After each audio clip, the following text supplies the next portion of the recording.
Para ilmuwan menggunakan gunting untuk memotong kaki menjadi dua bagian, kemudian mereka mendekatkan setengah tubuhnya ke gelas kaca, hanya melihat kaki itu dengan cepat tumbuh tentakel dan melahap habis gelas tersebut. Tak lama kemudian, ia mulai tumbuh. Eksperimennya memuaskan, para ilmuwan mengambil sebuah chip dari mulut kaki tersebut, lalu menggabungkannya dengan gen manusia, hanya dalam waktu 2 menit setengah, sebuah janin raksasa telah terbentuk.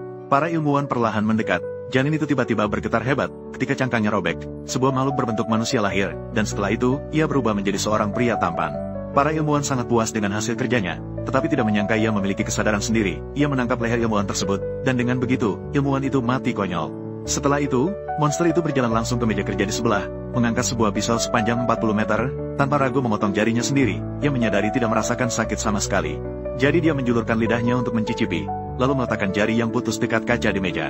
Ternyata ia pulih seperti yang dia bayangkan. Setelah mengonfirmasi kekuatan supernya, dia pergi ke bar terbesar di daerah itu, berniat mencari seorang wanita untuk bereproduksi. Untuk tujuan bereproduksi, pria itu pergi ke bar mencari pasangan. Tepat ketika dia hampir berhasil, polisi Chad tiba-tiba muncul, tanpa berkata apa-apa, menembaknya hingga hancur.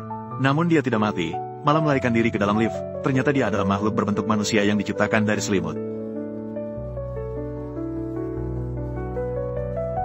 David yang penuh keyakinan melompat dari jembatan, kemudian menuju stadion, terus mencari target berikutnya, tetapi dia ditemukan oleh pacar gadis itu, yang berniat memberi pelajaran kepada David di tempat. Namun David memiliki kekuatan super, dengan mudah mengendalikan lawan, dan melemparkannya sejauh 30 meter, petugas keamanan yang mendengar suara itu segera berlari mendekat. David merampas senjata dari tangannya, tetapi ditembak oleh petugas keamanan hingga hancur. Setelah itu, Chad yang panjang seperti piring mengejar ke lokasi kejadian. Melihat hal itu, David segera bersiap-siap, berjuang untuk melarikan diri ke jalan besar. Melihat sebuah kereta yang baru tiba, dia mengulurkan lengan yang terluka, dengan cara mengangkat sedikit ke arah jendela kereta. Lengan itu kembali pulih. Melihat Chad mendekat, David segera menyandera seorang sandera, dan mengancam Chad untuk menembak. Begitu Chad masih ragu, suara tembakan terdengar, sandera mati seketika. Setelah itu, Chad hanya bisa tertegun. Chad melihat David menyandera sandera lain dan melarikan diri, sementara dirinya ditangkap oleh polisi yang datang. Jelas dia terjebak, tetapi tidak menyangka bahwa David menyerang mobil penjara di jalan. Membuka pintu mobil ingin membebaskan Chad, tetapi Chad tahu dengan jelas, jika dia melarikan diri sekarang, dia akan menjadi penjahat yang diburu. Namun, ketika mendengar kabar bahwa David sedang membuat onar di stasiun televisi, bersiap-siap untuk melakukan pembunuhan secara langsung di seluruh dunia, Chad tetap berani maju untuk menghalangi, menembaki David dengan deras.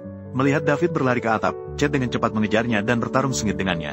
Tapi Chad bagaimanapun juga hanyalah manusia biasa. Bagaimana bisa melawan David yang memiliki kekuatan super? Pada saat yang krusial, Chad memeluk erat David, melompat langsung dari gedung pencakar langit. Berkat kekuatan tali, dia bisa berayun kembali. Sementara itu, David jatuh langsung ke bawah, dihancurkan oleh kaca menjadi serpihan-serpihan. Namun Chad tidak mempertimbangkan bahwa David bisa melahap habis serpihan kaca itu untuk memulihkan tubuhnya yang terluka. Namun, Chad lebih cepat sebelum David pulih, mencabut energi dari otaknya, mengantarkan David ke tempat peristirahatan terakhir. Monster berbahaya akhirnya berhasil dimusnahkan.